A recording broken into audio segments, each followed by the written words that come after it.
Hey everybody, Corey again, bringing you another review. Today it is of the ZT0452CF. The CF stands for carbon fiber, which you can see here. If CF is not in the model number, then you are getting titanium, two sides of titanium like this.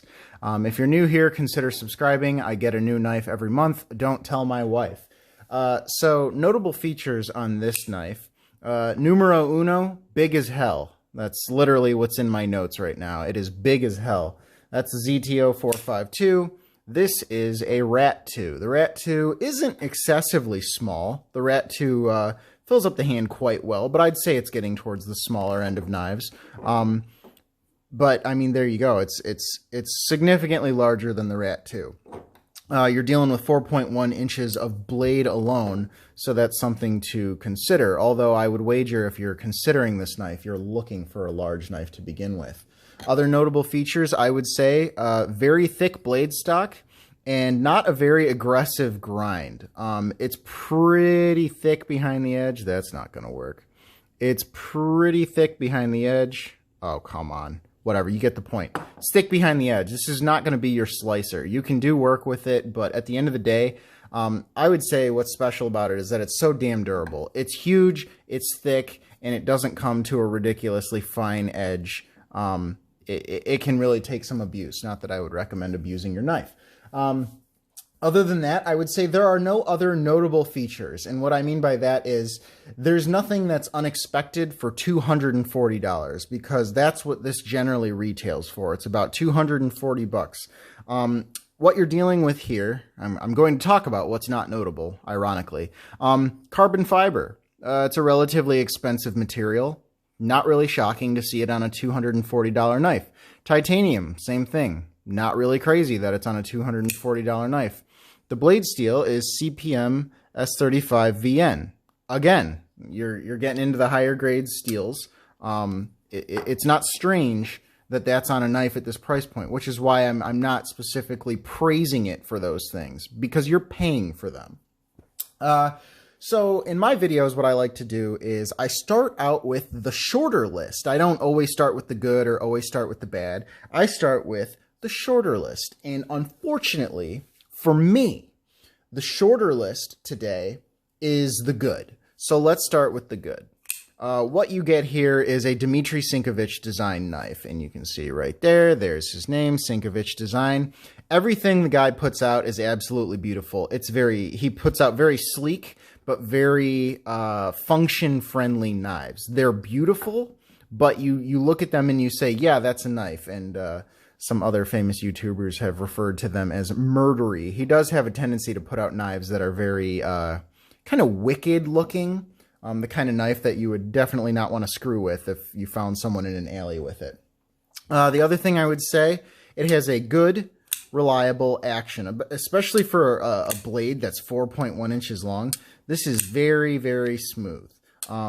It's good. The detent is such that if I put minimum amount of pressure on it, it still opens because it's got a relatively strong detent. So you're not going to have to worry about that failing.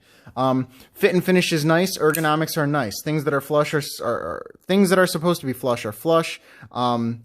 It feels very comfortable in the hand. There are pretty much no hot spots here. All the edges are chamfered well on the knife. Even the carbon fiber, it's got the chamfering. It's very comfortable. I really get absolutely no hot spots when I am holding onto this knife. Even the pocket clip, it's a very small pocket clip, unobtrusive, nothing crazy going on there. Now, let's get to the bad, okay? Now, there's a caveat here. These things are bad for my specific knife. I'm going to talk about why I feel like I might have gotten a lemon here. So, if you go on YouTube and you look up more reviews of this knife, you'll see generally nothing but praise. It's a knife that most people like, and that's why, after I did my research, this is the first knife I spent more than $30 on. So yeah, quite a jump. My last knife was 30 bucks. Then I bought this knife for 240 bucks. I did a lot of research and it led me to this knife. However, with my specific knife that I received, I think we missed something in QC. So the first thing that I'm going to do, you can pause the video to take a look at this. I'm going to bring this all the way up to the top. do me a favor, pause the video, and tell me if you can see anything notable about the tip of this knife.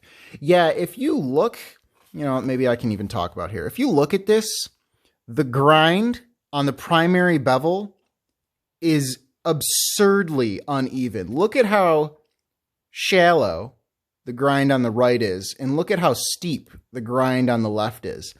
That is absolutely ridiculous. It makes sharpening this thing awkward. It makes the finished secondary bevel look awkward. It makes it so that when I have when I'm trying to get it at one angle on both sides, it's an absolute nightmare. And you know what?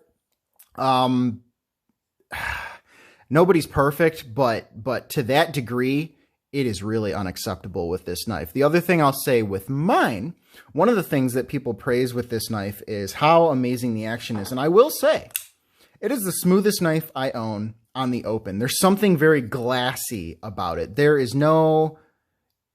Do you hear that? Exactly. You hear nothing. This is like polished glass riding on polished glass. You feel nothing. It has none of that sandy, gritty texture. The open is awesome. The close, however, it's pretty rough on mine. It's pretty rough on mine. And you might say, well, you need to adjust it. You need to tighten the pivot. Nah, see, here's the thing. Because with mine, if you take a look at the centering on mine. It comes towards the carbon fiber scale, and you can see how much more it's coming towards the carbon fiber scale versus the titanium scale. That is because I loosened it.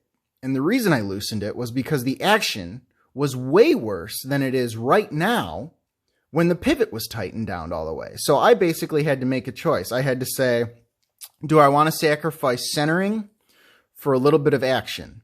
And my answer was yes, because this thing was pretty gnarly when I tightened down the whole pivot screw. And you know what? Other people with this knife online, the pivot screw is tightened to such a degree that the knife is perfectly centered, and yet the knife still drops shut for them. This is not drop shut. You want to know what's drop shut? We're not going to talk about this knife yet. Just a little tap, little tap. I'm barely moving this knife, okay? Barely moving this knife. Whoop, whoop. There you go. Okay. That's not drop shut. Okay. I'm exaggerating that. But one of the things that sold me on this knife was people basically getting it to the point where it had a guillotine action and it just fell. And mine is nowhere near that. And the only way I can get it close is if I loosen the pivot even more and the knife literally grinds against the carbon fiber scale. Not acceptable. Now, some of you might say, okay, ZT's got great quality control. And, you know, if anything goes wrong, they've got a great warranty. You can send it in. Here's my thing. In terms of quality control, you want to give me a knife that's not centered, but has a great action? Okay, I'll take it. You want to give me a knife that maybe doesn't have the best action, but it's perfectly centered? Okay, I'll take it. You want to give me a knife that has perfect centering and a good action, but the blade grind is a little funky? Okay, fine, I'll take it. You still get one. But to have bad centering and a mediocre action and a jacked up primary bevel, this didn't just, miss a few bumps in QC world. This was completely annihilated. And for $240, not acceptable. Absolutely not acceptable. And don't tell me that the solution is, we'll just send it to ZT and they'll fix it. Because you know what it is? You pay them $7, which doesn't sound like a lot, but you pay them $7 for shipping. You pay your own shipping because you have to get it tracked because God forbid you lose your knife in the mail. So you're paying priority shipping. You're paying for the tracking. You're giving them $7. And then when you go on their website, they say it'll take at least 6 weeks to get it back to you. Huh? I paid $240 for this knife. It's defective in one way or another. I have to pay you to send it back to you so that you can give me the knife that I originally ordered, maybe in 6 weeks. Look, lots of people love their ZTs, and I wanted to love my ZT. And you know what? There's no doubt in my mind that chances are, if you buy a ZT, you're going to love your ZT, and the tolerances are going to be good, And it's going to be perfectly fine, and none of this will matter. But I have to talk about this, because this is my ZT. This is the knife that I got, and I don't own another knife that I have had to fidget with and take apart and reassemble and just try to get it to the point where it was fine. 240 bucks. This is still the most expensive knife that I own. And it's one of the ones that has given me by far the most trouble. You know, I don't know what to say about that. I hope this helped you in some way. ZT, they've got a good reputation. In 9.9 out of 10 of their knives are perfectly good. But I had to talk about this. And I've actually come to just accept what I have. And this knife is now a constant reminder of the fact that just because you pay a ton of money for a knife, that doesn't mean you're going to get the best knife in the world. That's all there is to it. And yeah, look, again, does it have a great blade steel? Yup. Is it made of expensive materials? Yup. Is the fit and finish good? Well, aside from the centering and, you know, the action, yeah, everything is put together very well. But mine is just so bad that I had to put it out there. ZT fanboys, I'm sorry. I'm still a ZT fanboy. I still want to love this knife. But right now, the purpose that this knife is serving in my collection is to prove that price does not always equate to quality. Sometimes it does. Sometimes it doesn't.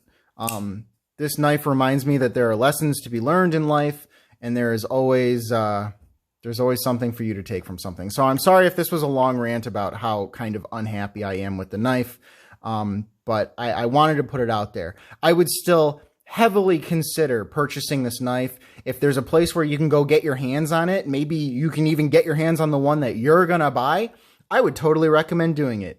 ZT has a wonderful reputation. Plenty of people love their knives. Plenty of people swear by their knives and only carry ZT and Kai USA brand knives. And you know what? I fully support that. But in my case, I have to review the knife that I have, and this is what I got. So again, hope you guys got something out of this. I'll see you next time.